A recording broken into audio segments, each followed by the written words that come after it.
One choice, one moment, one love story. Welcome to When He Chose Her. Enjoy the story. The most dangerous thing in a room isn't the one that growls, it's the one that watches in silence.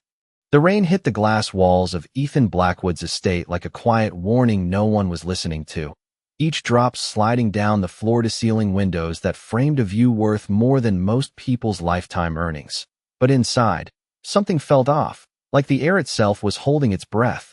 Conversations drifted in low tones, expensive laughter echoing just a little too sharply. The kind of laughter people use when they're not entirely comfortable but don't want to show it. And near the far end of the room, two massive pitbulls paced behind a sleek steel enclosure, their movements slow, controlled, but restless in a way that made even the most confident guests keep a subtle distance. Ethan stood nearby, one hand in his pocket, the other loosely holding a glass he hadn't touched in several minutes, his posture composed, his expression unreadable. The kind of man who had built an empire by never letting anything slip out of place, never letting anything surprise him. And yet, his eyes flicked once, just once, toward the dogs, as if measuring something he didn't quite understand. "They're fine," he said calmly when one of his investors shifted uncomfortably, though the words felt more like a statement he was telling himself than anyone else. Across the room, unnoticed by most, Clara Hayes adjusted her apron and balanced a tray of drinks with effortless precision, moving through the crowd with quiet efficiency. Her steps light, her eyes observant, not searching for attention, not avoiding it either, just present, the way someone is when they've learned to read a room without needing to be seen in it. She passed a group of guests discussing numbers that sounded impressive but meant little to her, then paused for half a second as her gaze drifted, not to Ethan, not to the glittering room, but to the dogs, her eyes narrowing just slightly, not in fear, but in recognition. She continued walking, placing a glass gently on a marble table, her movements calm, almost rhythmic, but her attention lingered elsewhere. A sudden metallic click broke the flow of the evening, subtle enough that most didn't notice, but the dogs did, their heads snapping toward the sound, muscles tightening, the shift immediate. Invisible tension pulling through the room like a thread being drawn too tight. One guest laughed louder than necessary. Another stepped back without realizing why. And Ethan's jaw tightened almost imperceptibly as he set his glass down, his focus sharpening, calculating. Always calculating. "Stay back," one of the security men murmured under his breath, though no one had moved yet. Not really, not openly. But the energy had changed, and everyone felt it. Even if they couldn't explain it. Clara stopped walking, not abruptly, not dramatically, just stopped, as if something inside her had aligned with something outside, her tray steady in her hands, her breathing even, her eyes fixed now with quiet certainty. One of the pitbulls let out a low sound, not loud, not aggressive, just enough to cut through the polished surface of the evening, and the room responded with silence, a collective stillness that settled in without permission. Ethan took a step forward, slow, controlled, his voice steady but lower now. "Don't escalate it," he said to no one and everyone at once, because control, for him, had always been about preventing chaos before it began. But this wasn't a negotiation. This wasn't a deal he could structure or a risk he could hedge. Clara set the tray down on the nearest surface, her hands free now, her posture relaxed, almost casual, as if she were stepping into something familiar rather than dangerous. No one noticed her at first, because no one ever really did, not until the moment mattered, and even then, it was usually too late, but not this time. She took a step forward, then another, not toward Ethan, not toward the crowd, but toward the quiet center of the tension, her movements unhurried, deliberate, as if time itself had slowed to match her pace. Someone whispered, "What is she doing?" But she didn't hear it. Or if she did, it didn't matter. Her eyes stayed on the dogs, not challenging, not afraid, just steady. Ethan noticed her then, finally, his gaze shifting, confusion flickering across his face for the first time that evening. Because this wasn't part of any plan he understood, Clara exhaled softly, the kind of breath that doesn't announce itself. And in that moment, the room felt smaller, quieter, like everything unnecessary had been stripped away, leaving only what mattered. and she stepped forward into the space no one else dared to enter, not with force, not with fear, but with something far more unsettling to a man like Ethan Blackwood: certainty without control. The distance between her and the dogs was no more than 12 feet, but to everyone watching, it felt like a line no one should cross, a line that separated control from chaos, certainty from instinct. And yet Clara moved as if that line did not exist, as if she had crossed it a long time ago in places far less forgiving than this polished room of glass and quiet wealth. Her steps were slow, measured, each one placed with intention. Her shoulders relaxed, her gaze steady but soft, not fixed in dominance, not lowered in submission, just present, the way a calm presence fills a space without asking permission.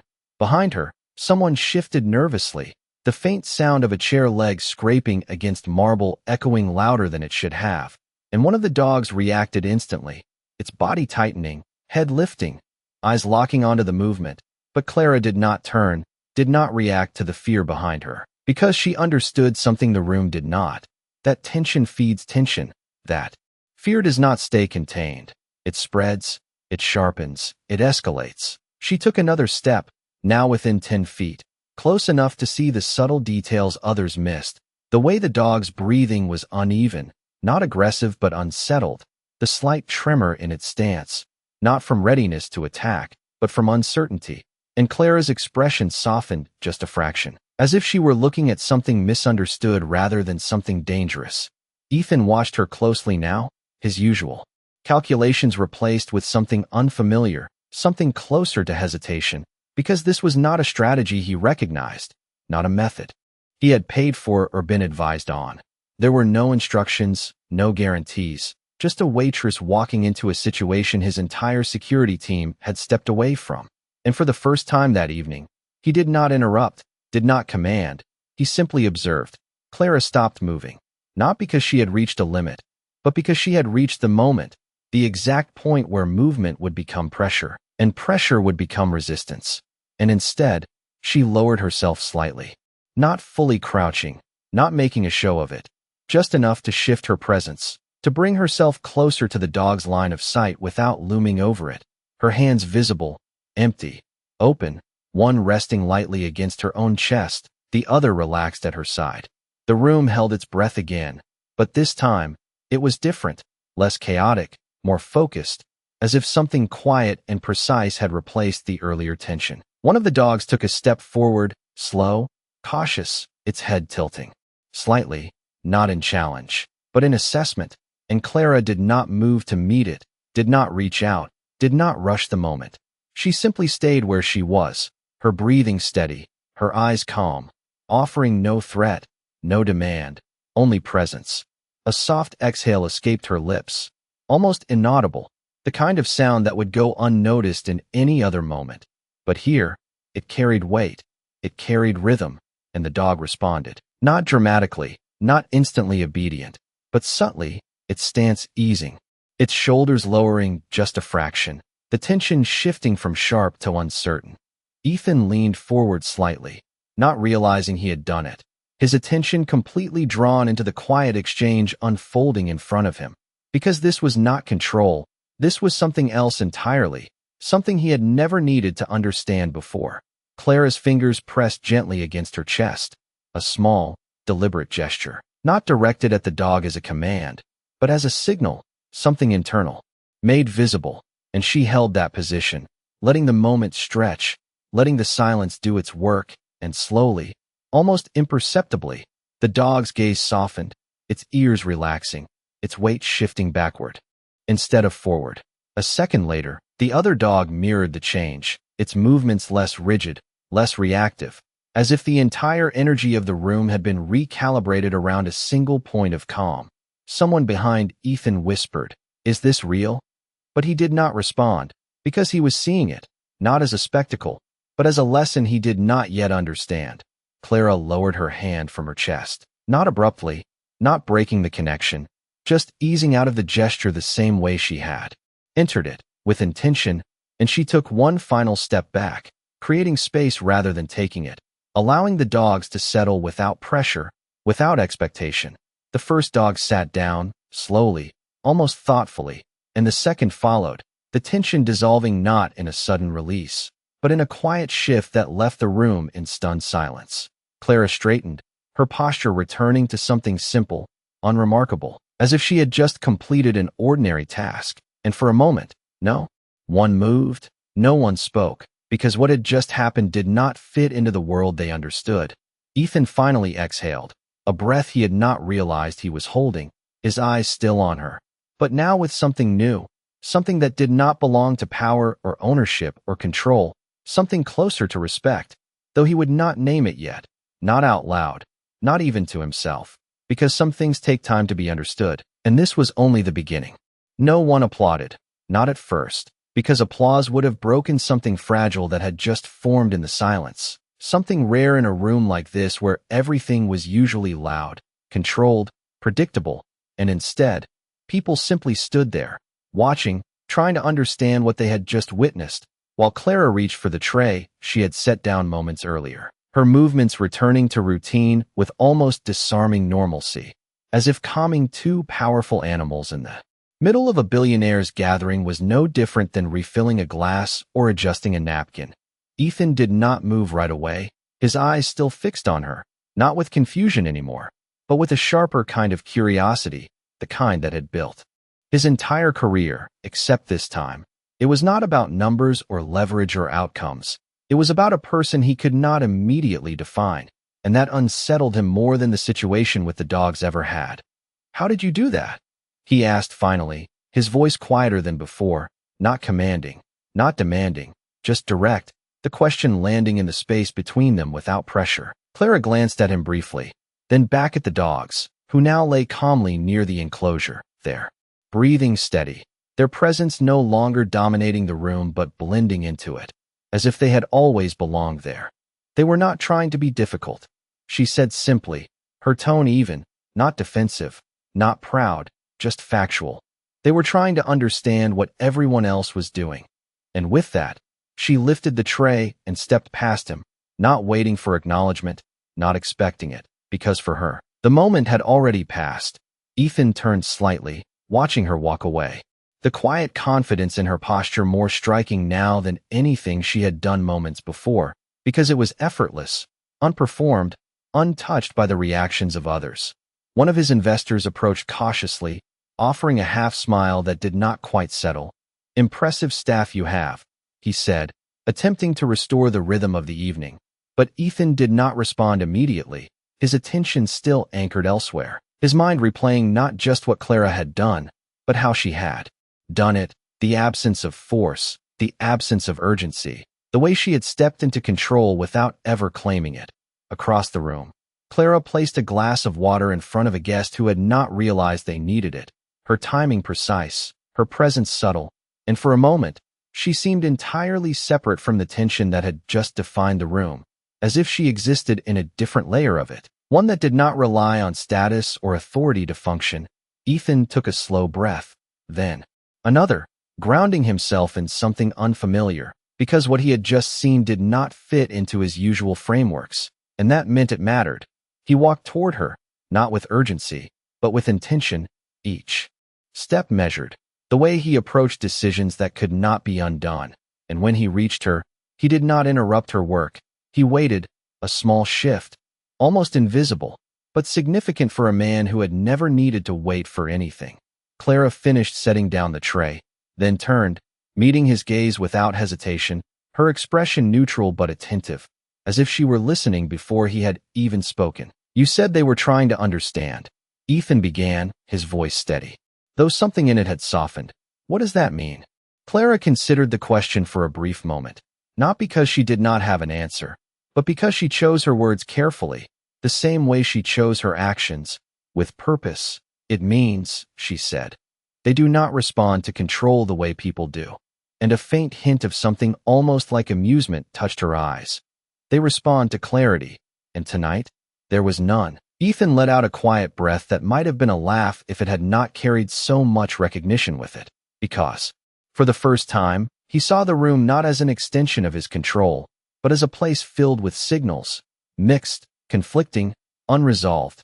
"And you had clarity," he said, more a realization than a question. Clara tilted her head slightly. A small, thoughtful gesture. "I had focus," she replied. "That is usually enough." And with that, she stepped past him again, continuing her work as if the conversation had reached its natural end. Ethan remained where he was, the noise of the room slowly returning around him, conversations picking back up, glasses clinking, laughter finding its way back into the space. But something had shifted, not in the room, but in him, a quiet adjustment, subtle but irreversible, the kind that does not announce itself but changes everything that follows. He glanced once more toward the dogs, now calm, almost indifferent, then back to Clara, who moved through the room with the same quiet precision as before, and for the first time in a long time, Ethan Blackwood found himself not in control of the moment, but genuinely interested in understanding it, and more importantly, understanding her. The party resumed, but not in the same way, not with the same careless confidence it had before, because something invisible had shifted beneath the surface, something no one could quite name. And even as conversations restarted and glasses were raised again, there was a subtle awareness now, a quiet respect for the moment that had interrupted everything. Ethan stood near the edge of the room, no longer the center of it, his usual position replaced by a stillness that felt unfamiliar, almost deliberate, as if he had stepped back from something he used to stand inside without question. Across the room, Clara continued moving between tables, her presence unchanged, her rhythm steady. But now people noticed her in a different way, not because she demanded attention, but because she had already proven she did not need to. One guest attempted a light joke as she passed, something about hiring her for private security, and she offered a polite smile that did not linger, her focus already shifting to the next task, the next detail, the next quiet correction that kept the evening flowing. Ethan watched this from a distance, not with the detached observation of a host monitoring his event, but with something more personal, something closer to study, because every movement she made seemed intentional, even the ones that looked ordinary, and that intrigued him more than any display of skill ever could. He reached for his glass again, then stopped, his hand hovering for a second before dropping back to his side. The gesture small but telling, because for once, he was not acting out of habit. He was thinking, recalibrating. A few minutes passed, then 10, and the room settled into a new version of itself, one that felt slightly quieter, slightly more grounded, as if the earlier tension had left behind a trace that could not be erased. Ethan turned toward his assistant, who had been watching him with careful attention. "Who is she?" he asked, his voice low enough that it did not carry beyond the two of them. The assistant hesitated, not because she did not know, but because the question itself was unusual. "Clara Hayes," she replied. "She has been working here for about 6 months. Part-time." Ethan nodded once, processing, then asked, "Background?" And the assistant gave a small, almost apologetic shake of her head. "Nothing remarkable on paper," she said. "No advanced degrees, no corporate experience, just previous service work." Ethan's expression did not change, but something behind it did, because what he had seen did not align with that answer, and misalignment, in his world, always meant there was more beneath the surface. Across the room, Clara paused near the bar, exchanging a brief word with the bartender, her tone calm, her posture relaxed, and for a moment, she laughed softly at something he said, the sound quiet but genuine, and Ethan noticed that too. Not the words, but the shift in her expression, the ease, the absence of performance. He started walking toward her again, slower this time, less calculated, more instinctive, and when he reached the bar, he did not speak immediately. He simply stood there, giving himself a second to observe without interrupting. Clara turned slightly, sensing his presence before he said anything, her awareness extending beyond sight, and she met his gaze with the same steady calm as before, not surprised, not impressed, just attentive. "You said focus is usually enough," Ethan said, picking up where their earlier conversation had left off, as if no time had passed. "What happens when it is not?" Clara considered this, her eyes shifting briefly to the reflection in the mirror behind the bar, where the room moved in fragments of light and motion, then back to him. "Then you are probably focusing on the wrong thing," she replied, her tone thoughtful, not dismissive, and Ethan let out a quiet breath, something between a realization and a challenge, because that answer did not give him control, it removed it, and that was not something he was used to. "You make it sound simple," he said, not accusing, just stating, and Clara's lips curved slightly, not quite a smile, but close. "It is simple," she said. "It is just not easy." And for a moment, neither of them spoke, the noise of the room filling the space between them, but not intruding on it. Somewhere behind them, one of the dogs shifted, stretching out on the polished floor, completely at ease now, and Ethan glanced back briefly, then returned his attention to Clara, as if the real shift he needed to understand was no longer with them, but with her. "You should not be doing this," he said suddenly, the words leaving him before he had fully decided to say them, and Clara raised an eyebrow slightly, not offended, just curious. "Doing what?" she asked, and Ethan gestured vaguely toward the room, the tray, the uniform, the entire context that no longer made sense to him. "This," he said, and Clara followed his gesture, then looked back at him, her expression unchanged. "I am exactly where I chose to be," she replied, and there was something in the way she said it, something grounded, certain, that stopped him from responding immediately, because it was not defensive, it was not reactive, it was simply true. Ethan nodded slowly, absorbing that, and for the first time, the question in his mind shifted, not from who she was, but from what he had been missing all along. Because control had always been his strength, but understanding, that was something else entirely, and standing there, in a room he owned, surrounded by everything he had built, he realized that the most important thing he had encountered that night was not something he could buy, command, or predict, but something he would have to learn. The night slowly regained its rhythm, but Ethan no longer moved with it. He stood slightly outside of it now, as if the familiar flow of control and conversation had lost its hold on him, and instead of directing the evening, he observed it, noticing details he would have dismissed before, the way people spoke more cautiously now, the way the room itself seemed to settle into a quieter balance, and in the middle of it all, Clara moved as she always had, consistent, precise, unaffected by the shift she had caused. A server nearly collided with her near the kitchen entrance, rushing too fast, carrying too much, and Clara adjusted without thinking, a subtle pivot, a steadying hand on the tray, no words exchanged, no disruption created, just a correction that kept everything intact, and Ethan noticed that, too, because it was the same pattern, not control imposed from above, but balance maintained from within. He walked toward the hallway leading to the service area, not because he needed to, but because something pulled him there, a quiet curiosity that refused to settle. And as he stepped past the threshold, the atmosphere changed immediately, the polished silence of the main room giving way to a more honest kind of noise, footsteps, low voices, the hum of effort that made everything else possible. Clara stood near a prep table, reviewing an order ticket, her posture relaxed but attentive, and when she sensed him approaching, she did not turn right away, finishing what she was doing before acknowledging his presence, a small detail, but one that stood out to Ethan more than anything she had done earlier, because it meant she was not adjusting herself for him. "You followed me," she said without looking up, her tone neutral, not accusatory, not surprised, simply observant. Ethan paused for half a second, then allowed a faint, almost self-aware smile to appear.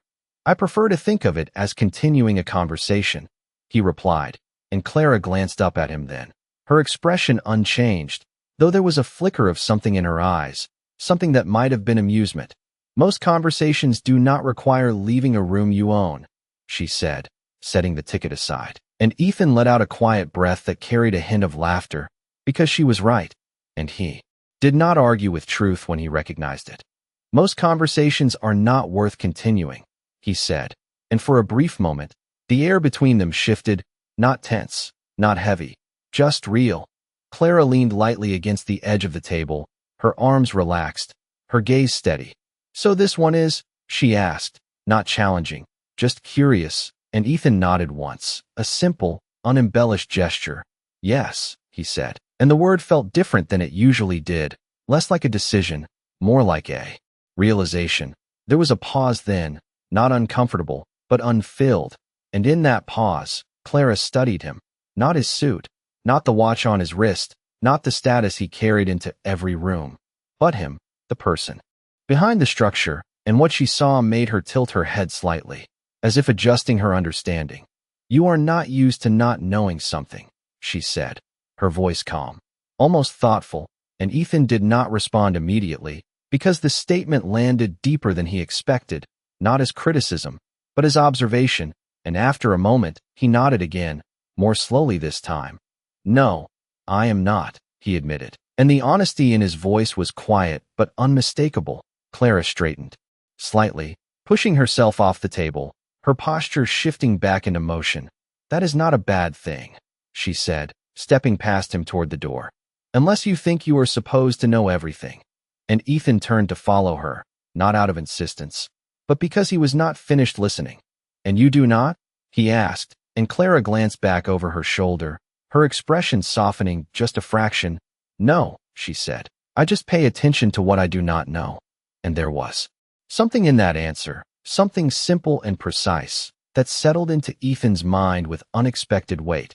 They walked back into the main room together, though not side by side, not in sync, just moving in the same direction, and as they stepped into the light again, the contrast between them became clearer, not in status, not in appearance, but in presence, one built on control, the other on awareness, and somewhere between those two, something new was beginning to form.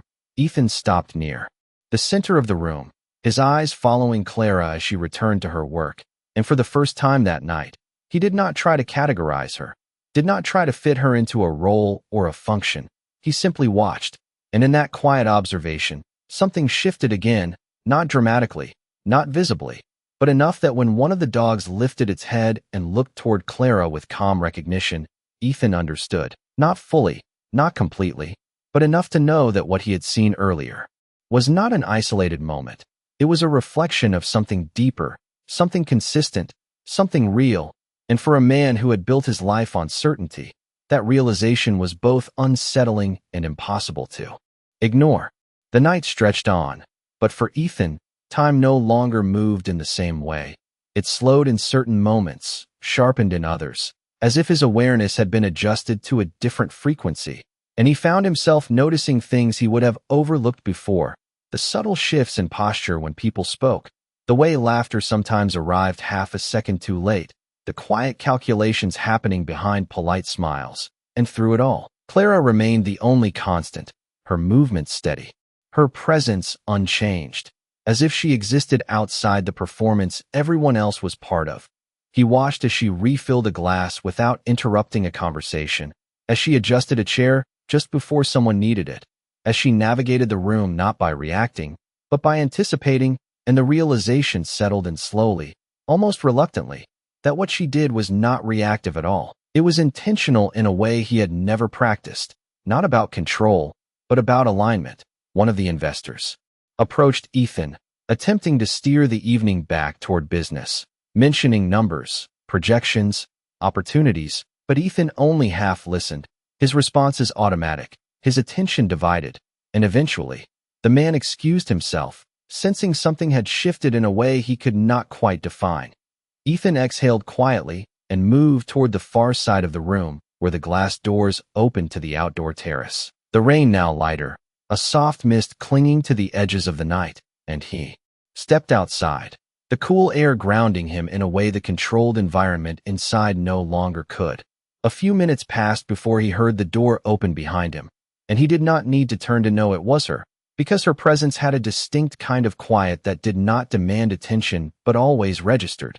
Clara stepped out onto the terrace, not approaching him directly, but moving to the railing, her hands resting lightly against it as she looked out into the dimly lit landscape, the city lights stretching in the distance like a quiet reminder of everything that existed beyond this moment. "You left your own party," she said after a second, her voice calm, observational, and Ethan let out a soft breath, something between a laugh and an acknowledgement. "I think it left me first," he replied, and Clara glanced at him briefly, her expression thoughtful. The rain had softened to a fine drizzle, barely noticeable unless you paid attention, and for a moment, neither of them spoke, the silence not empty, but full of something unspoken, something that did not need to be filled immediately. You are trying to understand it, Clara said finally, her gaze still on the horizon. And Ethan leaned slightly against the railing, his posture less rigid than it had been earlier. I am trying to understand you, he corrected, and Clara shook her head gently, a small motion, but deliberate. That is the same mistake everyone makes, she said, turning toward him now. You think it is about the person, but it is not. It is about what you are not seeing. Ethan studied her for a moment, the words settling in with more weight than he expected, because they did not challenge him directly. They redirected him, and that required a different kind of response. And what am I not seeing? He asked, not as a test, not as a challenge, but as a genuine question, and Clara considered him for a second, her eyes steady, measuring not his words, but his intention. You are always looking for control, she said, even when you say you are not. And Ethan let out a quiet breath, his gaze dropping briefly to the rain-speckled surface of the railing, because there was truth in that. A kind of truth he could not easily dismiss. Control has worked for me, he said, not defensively, just stating a fact, and Clara nodded slightly, acknowledging it. It probably has, she said, but it did not work tonight. And there was no accusation in her voice, just clarity, and that made it harder to argue with.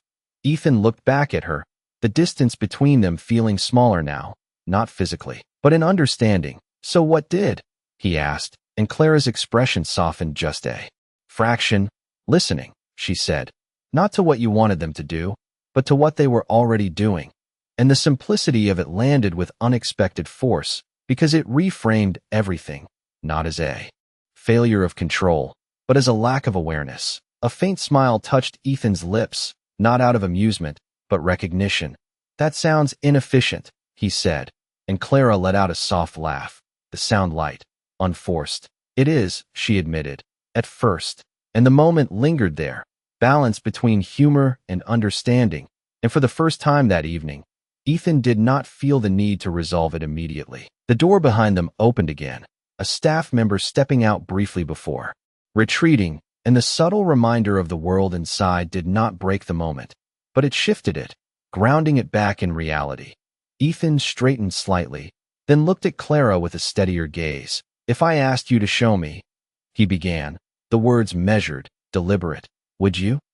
Clara did not answer right away, her eyes searching his face not for status or authority, but for something else, something quieter, and after a moment, she gave a small, almost imperceptible nod.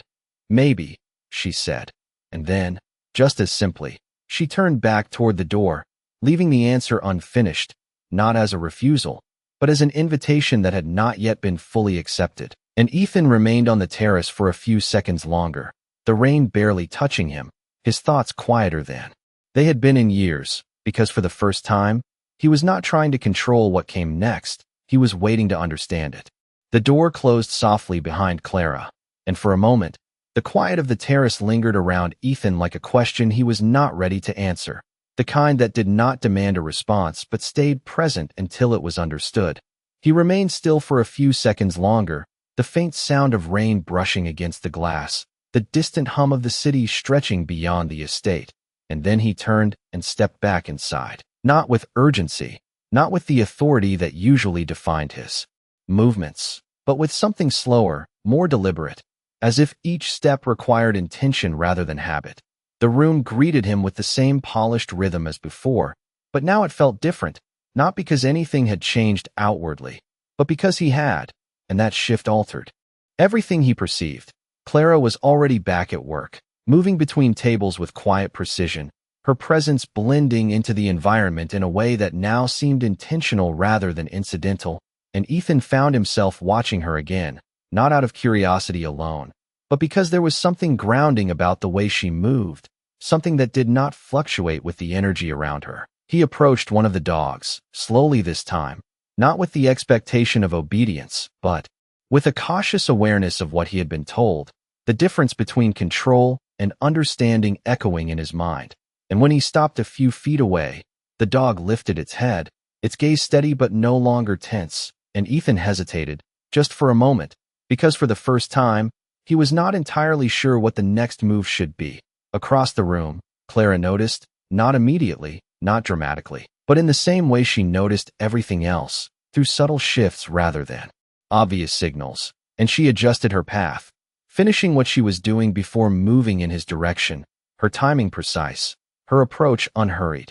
"You are thinking too much," she said as she came to stand a few feet away from him, her voice calm, almost conversational, and Ethan let out a quiet breath, something close to a laugh, because she was not wrong. "That is usually not a problem for me," he replied, and Clara tilted her head slightly, studying him for a brief moment. "It is when you think instead of paying attention," she said, and the distinction settled between them with quiet clarity. Ethan looked back at the dog, then at Clara, then back again, as if recalibrating his approach in real time, and instead of stepping forward, instead of reaching out, he simply stayed where he was, allowing the moment to exist without forcing it to resolve. The dog shifted slightly, its posture relaxed, its attention no longer fixed, and Clara nodded once, a small, almost imperceptible acknowledgement.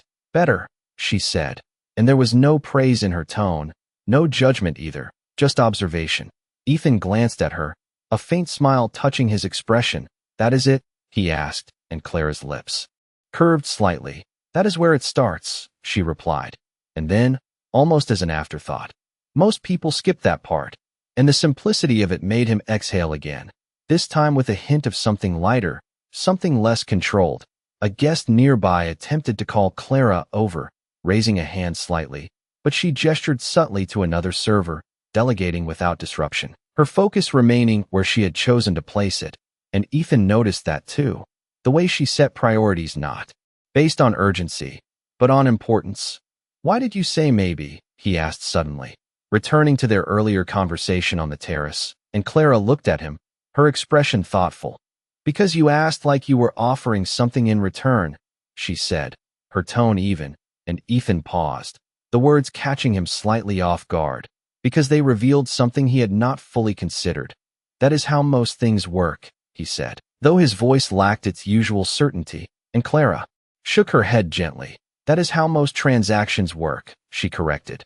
"Not most lessons," and the distinction landed quietly but firmly, shifting the ground beneath the conversation in a way that felt both subtle and significant.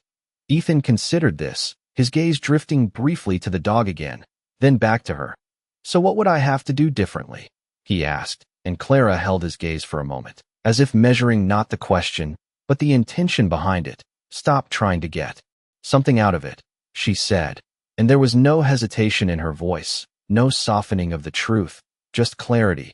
And for a second, Ethan said nothing, because the answer did not give him leverage, did not offer a strategy. It simply removed the structure he was used to operating within.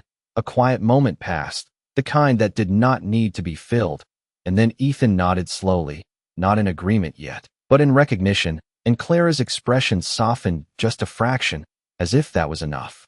For now, the dog lowered its head again, settling back into stillness, and the room continued around them.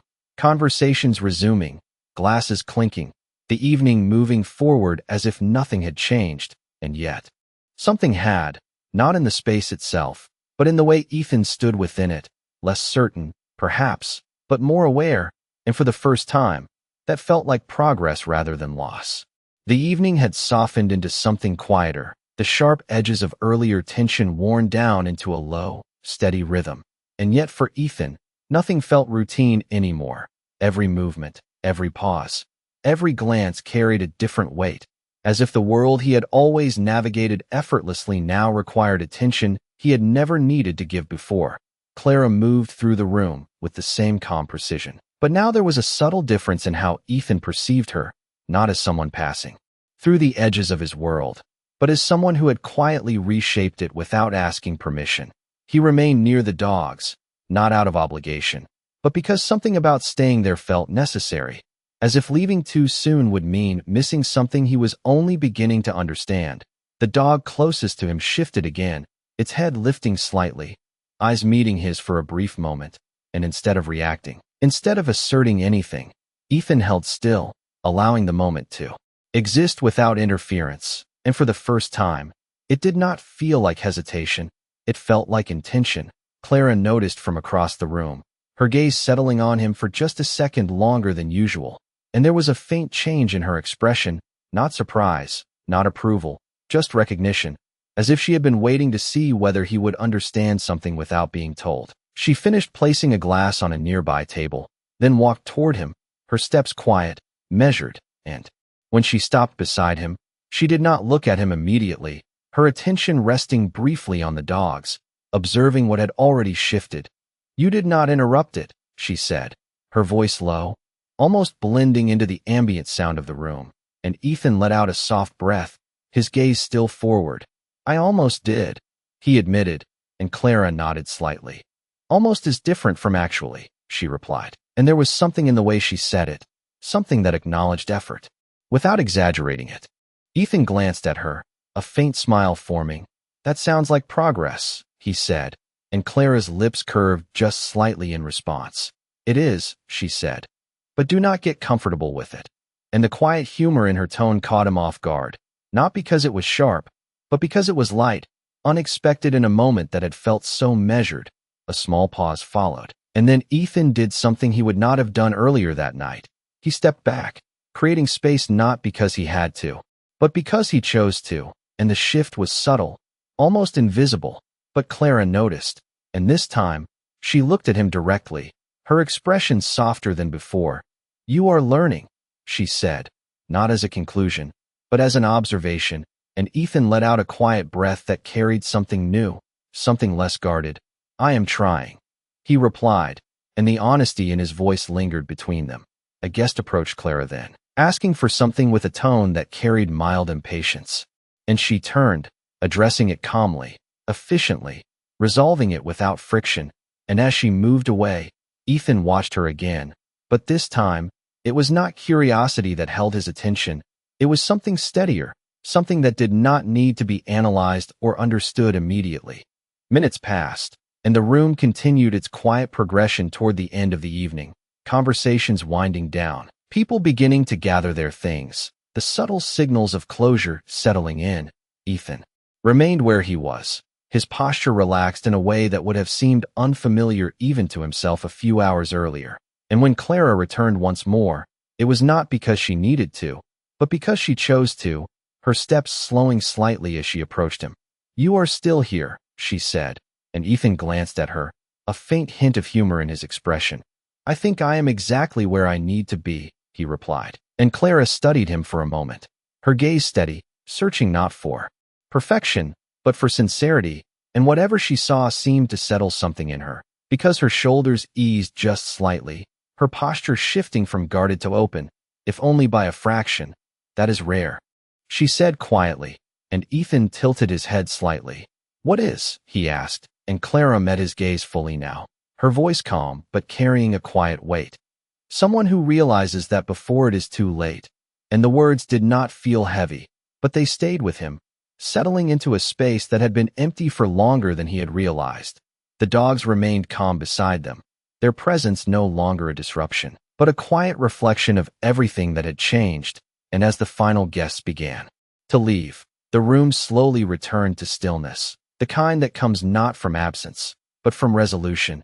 Ethan looked at Clara, really looked this time, not through the lens of status or curiosity or even understanding, but simply as she was, and for the first time, that felt like enough, not because he had figured everything out, but because he no longer needed to. And in that quiet shift, something unspoken began to take shape, something neither of them named, but both of them felt steady, grounded, and real.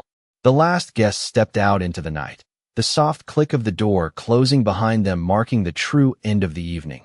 And for the first time since the storm had begun, the house was quiet, not the curated silence of wealth, but a real one, unfilled, unstructured, almost unfamiliar. Staff moved through the room with efficient ease, clearing glasses, resetting spaces, restoring order in a way that felt routine to them. But to Ethan, everything felt slightly altered, as if the room itself had absorbed something it would not let go of. The dogs remained where they were, calm, settled, their presence no longer dominating the space but grounding it, and Ethan stood nearby, not watching them anymore, but existing alongside them, a subtle shift that would have gone unnoticed by anyone else, but meant everything in that moment. Clara appeared from the far end of the room, her apron folded over her arm now, her work nearly done, and as she approached, there was no urgency in her steps, no lingering tension from the night, just a quiet completion, the kind that comes when something has reached its natural end. She stopped a few feet from him, not too close, not distant, just present, and for a moment, neither of them spoke, the silence between them no longer uncertain, but understood. "They will be fine now," she said, her voice soft but certain, and Ethan nodded, his gaze shifting briefly toward the dogs before returning to her. "I know," he replied, and there was something in his tone that had not been there before, something grounded, something that did not need to prove itself. Clara studied him for a second, her eyes steady, and then she gave a small nod, as if confirming something she had already sensed.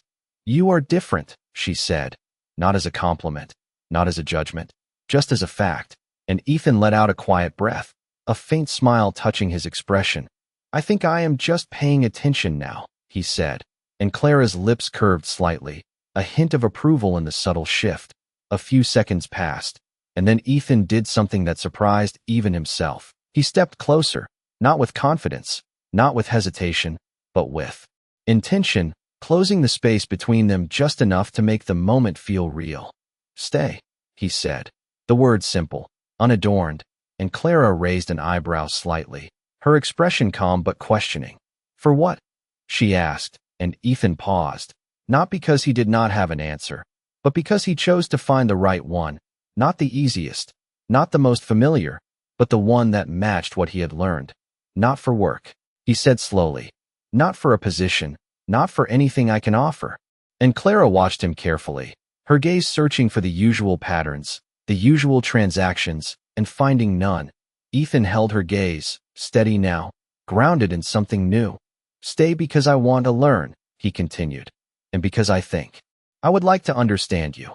And the words did not carry pressure, did not demand a response. They simply existed, honest, unpolished, real. Clara did not answer immediately, her silence stretching just long enough to matter, and then she stepped closer, not dramatically, not as a declaration, but as a quiet choice, reducing the distance between them until the moment settled into something undeniable. "Understanding is not something you take," she said, softly, her voice steady. "It is something you build," and Ethan nodded, the weight of that settling into him without resistance.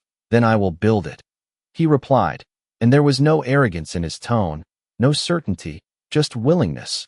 Clara studied him for one more second, and then, slowly, she reached out, not to guide, not to instruct, but simply to meet him halfway, her hand brushing lightly against his. The contact brief but unmistakable, and Ethan did not move to hold it, did not tighten his grip. He simply let it be, present without control, and that, more than anything, made her smile, a small, genuine expression that softened everything around them. Outside, the rain had stopped completely, the glass walls now reflecting the quiet stillness of the night, and inside, the room no longer felt like a stage, but like a place where something real had begun.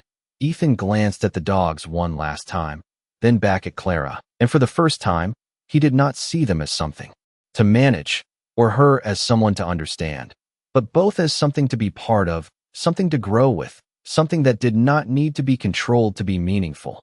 Clara turned slightly toward the door, then paused, looking back at him with a quiet certainty, and without another word, she stepped forward again, this time not as a waitress, not as someone passing through, but as someone choosing to stay, and Ethan followed, not leading, not directing, just walking beside her, and in that simple shift, everything changed because power had not disappeared, it had transformed into something quieter, something steadier, something that did not need to be proven, only lived. And as they stepped into the calm night together, the lesson of the evening lingered in the silence they shared, not spoken, but understood, that control may shape the world, but understanding is what allows it to stay. If this story touched you, please don't keep it to yourself. Like the video, share it with someone who needs a reminder that quiet strength matters, and share with us where you are watching from. And subscribe to When He Chose Her channel for more powerful, emotional stories that stay with you long after they end.